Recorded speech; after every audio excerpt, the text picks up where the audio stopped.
Hello, welcome back to the heaven of story teller.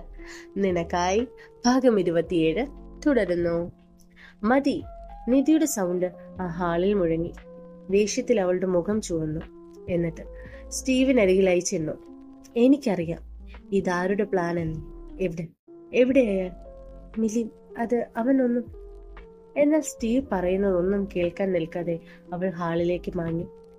ഇതേ സമയം അറിഞ്ഞ ന്യൂസിന്റെ ഷോക്കില സോഫയിലായി ചാരിക്കിടക്കുകയാണ് അതർ. അവനും സത്യം പറഞ്ഞാൽ ഒന്നും ഉൾക്കൊള്ളാൻ സാധിച്ചിരുന്നില്ല. അവിടേക്കാണ് നിധി പാഞ്ഞു വന്നത്. ഡ്രസ് ഉലയുന്ന ശബ്ദം കേട്ടാണ് അഥർവ് കണ്ണു തുറന്നത്. മുന്നിൽ ദേഷ്യത്തിൽ തന്നെ നോക്കി നിൽക്കുന്നവളെ ആദ്യം അവന് ഒന്നും മനസ്സിലായില്ല. പക്ഷെ പുറകെ ചുവന്ന മുഖത്തോടെ നിൽക്കുന്നവനെ കണ്ടതും അവന് കാര്യങ്ങൾ ബോധ്യപ്പെട്ടിരുന്നു. അതുകൊണ്ട് തന്നെ അവൻ നിധിയെ നോക്കി എന്താണ് അവൾക്ക് അറിയേണ്ടതെന്ന്. എന്നാൽ അവളുടെ ചോദ്യം അവൻ ഒട്ടും പ്രതീക്ഷിച്ചില്ല. അതിനാൽ തന്നെ അവനിൽ പകപ്പ് നിറയുകയും ചെയ്തു. നിധിക്കാണെങ്കിൽ ദേഷ്യത്തിൽ അവനോട് എന്താണ് പറയുന്നതെന്ന ബോധവും ഉണ്ടായിരുന്നില്ല. കൊള്ളാം, നിങ്ങളുടെ അഭിനയം കൊള്ളാം. അടുത്ത പരിപാടി എന്റെ ജീവേട്ടൻ മറ്റൊരു വിവാഹം. കൊള്ളാം. അവൾ അവനെ നോക്കി കൈകൾ അടിച്ചു. എന്നിട്ട് പരിഹാസത്തോടെ തുടർന്നു. ചതിയനാണ് നിങ്ങൾ. നിങ്ങൾക്ക് എന്നെ ഇവിടെ നിന്ന് വിടാൻ വയ്യ അല്ലേ? അതിന് നിങ്ങൾ തിരഞ്ഞെടുത്ത നാടകം കൊള്ളാം. നിങ്ങളുടെ ആവശ്യത്തിന് എന്നെ ഉപയോഗിക്കാൻ നിങ്ങൾ കണ്ടെത്തിയ മാർഗം അല്ലേ? നിങ്ങൾ എന്താ കരുതിയത്? ഇങ്ങനെ ചെയ്താൽ ഞാൻ നിങ്ങൾക്ക് കിടന്നു തരുമെന്നോ?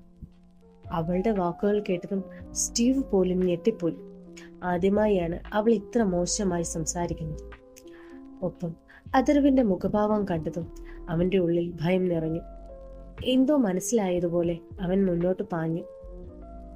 എന്നാൽ അതിനു മുമ്പ് തന്നെ അത് നടന്നിരുന്നു. അതർ നിധിയെ ദേഷ്യത്തിൽ ഭിത്തിയോട് ചേർത്ത് നിർത്തി.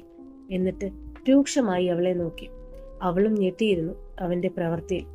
ഒപ്പം മുന്നിൽ നിൽക്കുന്നവനെ കണ്ടതും ഉള്ളിൽ ഭയത്തിന് നാമ്പ് മുളപെട്ടെന്നത് നിധി അറിഞ്ഞു. പക്ഷെ അത് മുഖത്ത് കാണിക്കാൻ അവൾ തയ്യാറായില്ല. നീ എനിക്കാരാണെന്നറിയോ? കുറച്ച് ദിവസങ്ങൾക്ക് മുൻപ് വരെ എന്റെ മുന്നിൽ നിന്ന് നീ ഇങ്ങനെ പറഞ്ഞിരുന്നത് എന്റെ മറ്റൊരു മുഖം നീ കണ്ടനെ. ആദ്യ അവളെ വിട്. അപ്പോഴേക്കും സ്റ്റീവ് വന്ന് അവനിൽ നിന്ന് നിധിയെ മോചിപ്പിക്കാൻ ശ്രമിച്ചു. അതെല്ലാം നിധിയിൽ വാശി ജനിപ്പിക്കുകയാണ് ചെയ്തത്. നിങ്ങൾ ഇനി എന്നെ തൊട്ടാൽ എന്റെ മരണം കാണും. നിങ്ങൾ വേണോന്ന് അലർച്ചയോടെ അവൾ ചോദിച്ചു. അവളുടെ വാക്കുകൾ കേട്ട അഥർവിന്റെ കൈകൾ അവൻ പോലും അറിയാതെ അവളുടെ ദേഹത്തു നിന്നും എഴിഞ്ഞു. ഒപ്പം വല്ലായ്മയോടെ അവർക്കരികിൽ നിന്നും പോയി. നിധിയും സ്റ്റീവിനെ നോക്കി. സ്റ്റീവിന്റെ കണ്ണുകൾ പക്ഷേ പക നിറഞ്ഞ നിധിയുടെ മുഖത്ത് തന്നെയായിരുന്നു. അവൻ അരികിൽ നിന്ന് പോകുന്നത് കണ്ടിട്ടും സ്റ്റീവ് ഒന്നും വേണ്ടിയില്ല. പകരം കണ്ണുകൾ അടച്ച് സോഫയിലേക്ക് ചാഞ്ഞു. ഒഴുകി വരുന്ന കണ്ണുനീരിനെ തുടയ്ക്കാൻ ശ്രമിക്കാതെ. കുറെ സമയങ്ങൾക്ക് ശേഷം സ്റ്റീവ് അഥർവിന്റെ അരികിൽ വന്നതാണ്. ഇന്ന് എന്നത്തേക്കാൾ സമയമെടുത്തു അവൻ തന്റെ പ്രിയപ്പെട്ട കൂട്ടുകാരന്റെ അടുത്തെത്താൻ. അതുകൊണ്ട് തന്നെ സ്റ്റീവിന്റെ അഭാവത്തിൽ ഇന്ന് നല്ല രീതിക്ക് അവൻ മദ്യപിച്ചിട്ടുണ്ടായിരുന്നു. സ്റ്റീവ് ആദിക്കരികിൽ വന്നു നിന്നു. എന്നിട്ട് അബോധാവസ്ഥയിൽ നിന്ന് പിച്ചും പെയ്യും പറയുന്നവനെ നോക്കി. നീ വന്നോ? നീ എന്താ വൈകിയത്? എന്നോട് ദേഷ്യമാണല്ലേ? അതെ, എനിക്കറിയാം. സോറി. തെറ്റു പറ്റിയടാ, സോറി. അവൻ അത്ര പറഞ്ഞിട്ടും സ്റ്റീവ് ഒന്നും മിണ്ടാതെ നിൽക്കുന്നത് കണ്ടതും അഥർവിന്റെ നെഞ്ചു നേറി. അവൻ പതിയെ ഇടറുന്ന കാലുകൾ പെറുക്കി വെച്ച് സ്റ്റീവിന്റെ അരികിലായി വന്ന് അവനെ നോക്കി. എന്നിട്ട് എന്നോട് ദേഷ്യമാണോ നിനക്ക്? എന്നോട് മിണ്ടില്ലേ നീ? സ്റ്റീവ്, എന്നോട് മിണ്ടാതിരുന്ന അറിയാലോ ഞാൻ എന്താ ചെയ്യുകയെന്ന്. മിണ്ട്. അവൻ കുഞ്ഞു കുട്ടിയെ പോലെ സ്റ്റീവിനോട് പറഞ്ഞുകൊണ്ടിരുന്നു.